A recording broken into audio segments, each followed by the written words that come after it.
제가 여러분들에게 말씀드렸죠.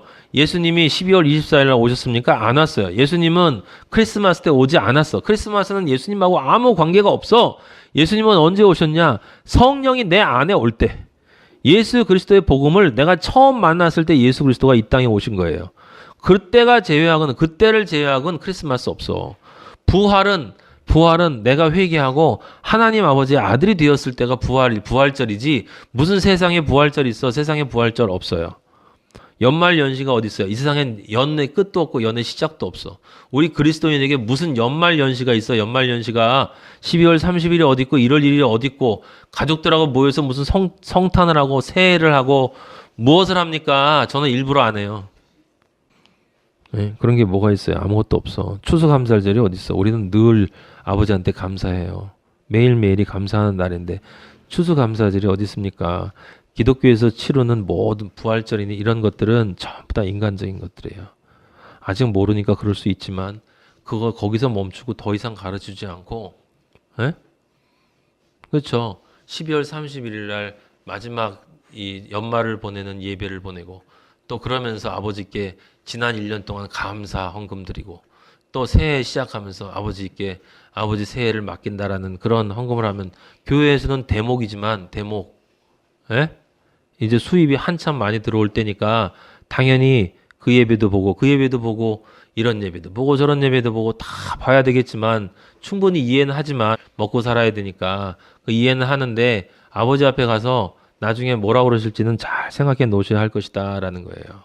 그것 때문에 또 돈을 아끼려고 교회 안 나가서도 안 되고 우리는 그런 거에 관심이 없다 이 말이에요.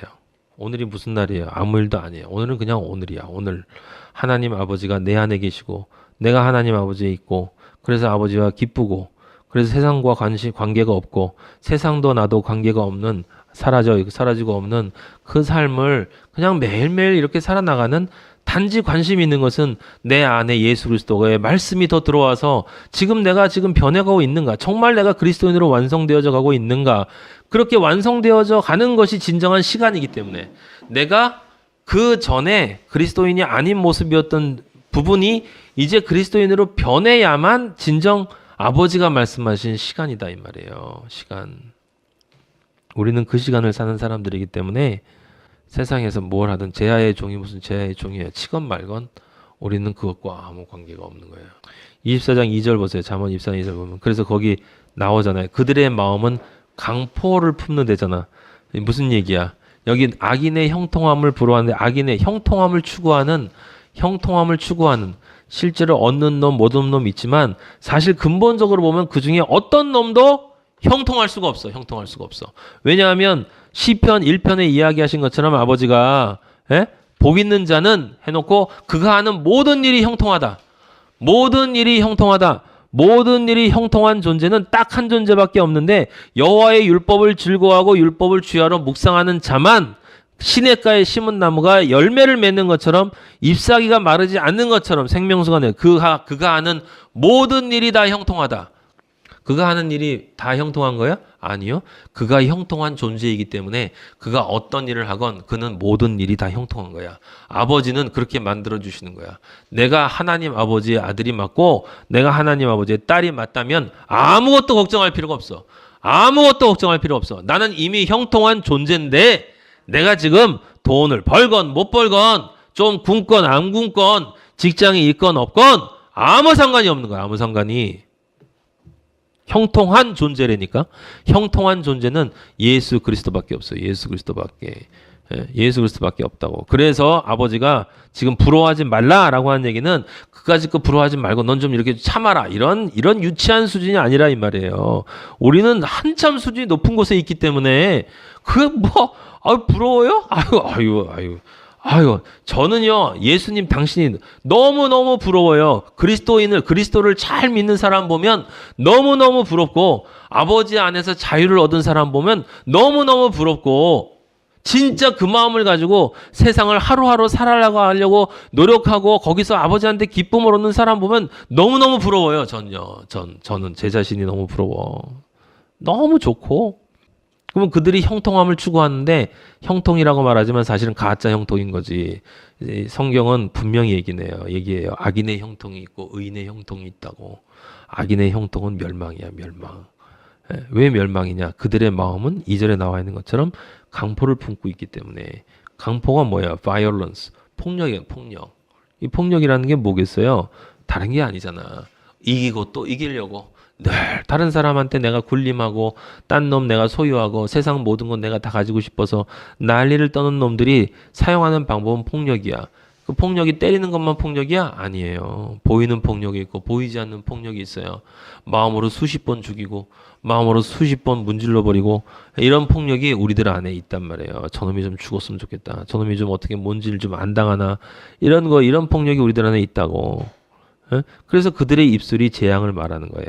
누구의 재앙이겠어요? 다른 인간들의 재앙, 내가 경쟁하는 놈들의 재앙을 말하지만 그것이 곧 자기의 얼굴에다 침 뱉는 것이기 때문에 자기의 재앙을 말하는 거예요. 입에서 나오는 모든 것이 독이야, 독.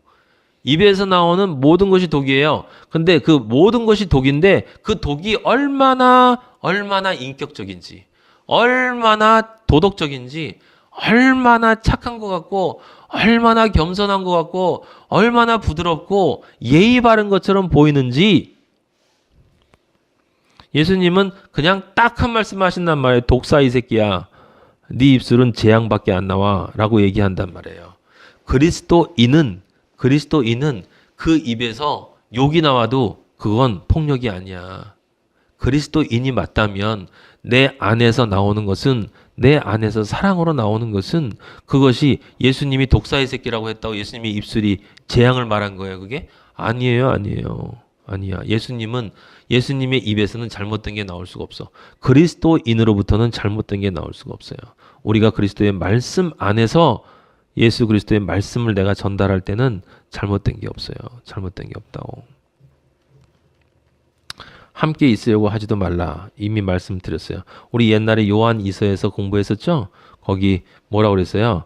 이 그리스도의 교훈, 하나님을 모시지 않는 자, 그런 자들의 그 잘못된 교훈을 가지고 나타나는 자 있잖아요. 그러니까 예수님 믿지 않는 사람들 얘기하는 게 아니야. 예? 예수님을 믿지 않는 게 아니라 잘못된 교훈을 가지고 나에게 다가오는 자는 집에 들이지도 말고 인사도 하지 마라. 이게 뭐겠어요? 교제하지 말란 뜻이지. 교제하지 말란 뜻이 말을 하지 말라는 건 아니죠. 사람들이 이걸 육으로 해석을 해서 아예 인사도 안 하고 대면도 안 하고 실제로 인간적인 마음도 그래요. 저는요. 아예 만나기도 싫고 예수님을 믿는다고 하면서 그런데 그렇지 않은 모습을 보이면 정말 너무 안타깝고 슬프고 화가 나고 인사하지 말란 얘기가 아니잖아요. 그죠? 우리는 할 수 있는 한 그에게 진리를 전해야 돼요. 그리고 잘못했다고 얘기를 해줘야 돼. 이건 뭐겠어요? 집에 들이지도 말란 얘기는 내 영혼의 집에. 내 성전에 들이면 안 되는 그 교훈을. 그죠? 인사하지 말라는 건 거기에 대고 경배하지 말란 뜻이잖아. 좋습니다. 라고 인사하지 말라고요. 그런 얘기야. 그러면 이 악한 일에 참여하는 자가 된다고 요한이서 1장 11절에 나와 있어요. 우리는 거기에 참여할 수가 없어. 그게 바로 잠언에서 얘기하는 것처럼 함께하지 말라라고 하는 뜻이다. 이런 얘기예요. 근데 함께 이렇게 같이 생활하고 밥 먹고 교제하면서 그 사람 말에 이렇게 같이 이렇게 섞이지 않기가 힘들다고. 우리가 약하기 때문에. 그러니까 그러려면 안 만나는 게 낫다는 거예요.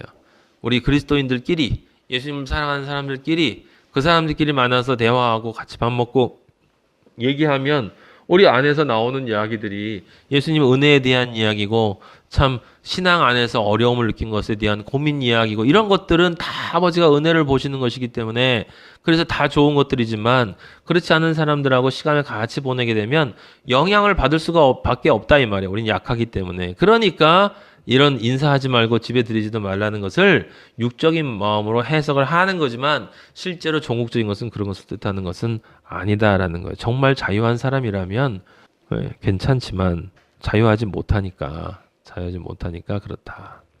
그래서 시편 34편 한번 보세요. 시편 34편 19절에 보면 아버지가 이렇게 써놨어요. 의인은 고난이 많으나 이게 19절에 아버지가 분명히 선포하셨어요. 의인은 고난이 많대. 그러니까 의인은 고난이 많을 수 있으나 라고 안 하셨어요. 의인은 고난이 많다 그랬어요. 많다. 예? 그럼 고난이 없으면 의인이 아닌 거야. 아무 생각이 없으면 의인이 아닌 거예요. 고난이 많으나 근데 이제 거기서 끝나지 않으니까 얼마나 좋아. 고난이 많아. 그런데 여호와께서 그의 모든 고난에서 건지신대. 하나도 빼놓지 않고 모든 고난에서 건지신대요. 이게 그 감당할 수 있을 만한 시험만 주신다라고 아버지가 얘기하시는 게 그 뜻이란 말이에요. 예? 예. 그리스도인이 맞으면 사실은 감당하지 못할 게 없어요. 예. 우리가 보통 얘기할 때 아버지 제가 약하니까 좀 약한 고난으로 주세요라고 얘기하지만 사실은 그 그리스도인은 다 동일한 고난을 받아야 되는 거죠. 동일한 고난. 생각하면 앞으로 또 어떤 고난이 올까라고 생각하는 것은 내 육이에요. 육. 항상 내 육이야. 내 육은 그런 불편함과 그런 아픔과 그런 슬픔을 이제 견디면 이제 힘드니까. 근데 우리 영은 그렇지 않아요. 아버지 주시옵소서. 예. 틀림없이 아버지가 나를 거기서 건지실 걸 아니까 그때 제가 눈물을 흘릴 때 아버지의 위로가 주는 그 기쁨 또한 엄청나게 크니까 예? 그 눈물 속에서 아버지가 그래 내가 널 사랑하고 너를 듣고 있고 너와 함께 한다라는 그 소리를 들을 때 그 상상할 수 없는 기쁨이 있거든요. 그게 참 그 맛이에요. 예수 믿는 맛. 예수 믿는 맛은 이렇게 좀 이 가학적인 자학적인 그런 곳에서도 올 수 있어요. 근데 이게 자학이 아니라 그리스도인은 이럴 수밖에 없다라고 하는 것입니다. 네. 자, 24장 3절. 이제 여기서는 이제 일반적인 이야기를 해요. 그러니까 1절, 2절과 같이 되지 않으려면 어떻게 해야 되는가라고 하는 것을 이야기해 줍니다. 집은 지혜로 말미암아 건축되고 명철로 말미암아 견고하게 되며 또 방들은 지식으로 말미암아 각종 귀하고 아름다운 보배로 채우게 되느니라. 지혜 있는 자는 강하고 지식 있는 자는 힘을 더하나니 너는 전략으로 싸우라. 승리는 지략이 많음에 있느니라 라고 나와 있어요. 3절에서 6절까지가 이제 그리스도인이 어떻게 그리스도인으로 온전하게 서 있어야 앞에 있는 1절, 2절처럼 될 수 있는가라고 하는 것이죠. 이 집을 지혜로 말미암아 건축된다. 이게 뭐겠어요? 예수님이 말씀하신 반석 위에 너의 집을 지어라 라고 하는 말이지. 모래 위에 짓지 말고 반석 위에 지어라. 근데 지혜로 말미암아 건축된다라고 하는 것이니까 이 지혜는 영적인 것이다라고 했잖아요. 그 토대가 반석이어야 한다. 지혜여야 한다. 예수 그리스도 위에 집을 건축해야 된다. 그래서 건축하고 나면 명철로 말미암아 견고하게 된다. 명철, 내 마음 안에 예수 그리스도의 말씀이 들어와서 실제 살아 움직이는 생명의 말씀으로 존재할 때 내 집, 영혼의 집이 견고하게 된다. 그럼 견고하게 된다라고 하는 것은 다른 말로 내 마음 안에 있는 이 성전, 내 이 몸인 성전 안에 방들, 마음의 온갖 방들, 이런 지식의 방, 욕망의 방, 뭐 별별 방들이 다 있는데 그것들 안에 성경의 지식, 고상한 지식, 예수 그리스도를 아는 지식이 들어올 때 그게 명철해지는 것이고 명철해져야 견고하게 되는 거지. 견고하게 돼야 집이 바로 서는 거죠. 그러면 그것이 아버지가 주시는 귀하고 아름다운 보배가 뭐겠어요? 바로 진주들을 뜻하는 거야. 정말 아버지가 주시는 성경 말씀이 주는 그 은혜. 이야, 이게 이런 뜻이구나. 아버지가 이렇게 나를 사랑하신 것이었구나. 아버지 이 말씀이 아버지가 나를 이렇게 귀하게 보신다는 뜻이었구나. 아버지가 이런 것이었구나. 이걸 늘 깨달으면서 다시 한번 깨달으면서 그 기쁨을 느끼는 그게 바로 보배를 채우는 거예요. 채워나가는 거. 예수 그리스도가 내 안에 채워져. 그러면 어떻게 되겠어요? 5절에. 진짜 강해진다 이 말이에요. 그죠? 그래야 진짜 강해지는 거야. 나의 힘이 되신 여호와여. 내가 주님을 사랑합니다. 주는 나의 방패이시오. 나의 산성이시고 나의 모든 것이 되시는 그런 얘기가 다른 말이 아니라 말씀이 내 안에서 바로 깨달아져서 내가 그 말씀이 정말 나에게 믿어지는 그거 내 영적으로 깨달아져서 그것이 믿어질 때 당연히 지혜 그게 말씀이 예수 그리스도니까 그러면 내가 강해지는 거예요. 그래서 그 말씀을 가지고 승리하는 거지. 지식 있는 자는 당연히 힘을 더하게 돼. 계속 힘이 더 들어오는 거죠. 그래서 우리가 말씀 공부를 하는 이유가 바로 이거다 이 말이에요. 근데 온갖 잡것들도 다 말씀 공부라고 얘기를 하고 있으니까 이게 구별이 안 돼. 구별이 안 돼도 할 수 없어요. 그건 각자의 문제인 거예요. 이 사람도 말씀 공부를 해야 된다 그러고 진리를 전하는 사람도 가짜도 말씀 공부를 해야 된다고. 그 듣는 자가 그것을 분별하기 위해서 노력을 해야 되는 거야. 진주는 찾아다니는 거지. 진주가 찾아가서 덥석 먹여주는 게 아니란 말이에요. 진주 장사가 진주를 찾아다녀야 되는 거야. 찾아다녀야 되는 거야. 근데 찾아다니려면 먼저 보배를 찾아야 돼. 밭에 있는 보배를 발견해야, 그래야 그 땅을 사서 내가 그 밭을 사서, 그리고 그 보배가 내 안에, 여기 보배 나오잖아요. 아름다운 보배. 예수 그리스도가 내 안에 채워져야, 그래야 이제 말씀들을 찾아다니는 거야. 그러니까 이게 논리적인 거거든요. 논리적인 거. 그러니까 저는 그게 잘 이해가 안 되는 거예요. 누가 더 정말 아버지의 말씀을 온전하게 전하나, 이걸 찾아다니. 근데 실제로 여러분, 영이 살아있는 사람이 인터넷 들어가서 말씀을 수십 개를 들어보면 그 중에 어떤 것이 정말 나에게 확 다가와요. 그럼 영이 같은 거야. 영이 같은 거란 말이에요.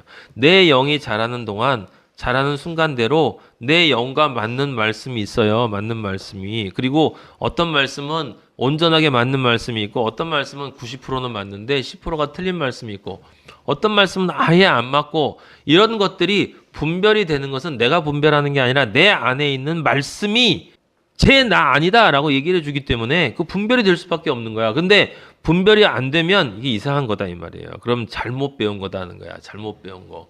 그럼 잘못 배운 상태에서는 뭐가 문제냐면 정말 핵심이 들어있느냐 안 되냐가 문제인 거예요. 성경 말씀을 한두 가지를 잘못 아는 것은 괜찮지만 하나님을 진정 사랑하고 하나님을 경외하는 것, 나의 모든 것을 포기할 수 있어야 된다. 모든 것을 하나님의 뜻에 맡겨야 된다라는 그 본질을 잘못 알고 있으면 안 되는 거다 이 말이에요.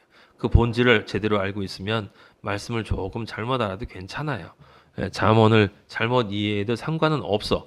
하지만 그 본질이 있는 사람은 당연히 말씀을 더 찾게 된다. 그래서 힘을 더하기 때문에 6절에 전략으로 싸우게 되는 거예요. 지략이 많게 되는 거지. 이게 솔로몬의 지혜란 말이에요. 솔로몬의 지혜. 예? 지금 여기 나와 있는 3, 4, 5, 6절이 우리가 그리스도인으로 하나님 아버지의 성령을 받은 다음에 어떻게 될 수밖에 없는가에 대한 바로 그 길이란 말이에요. 우리가 어떤 존재로 변해갈 수밖에 없는가.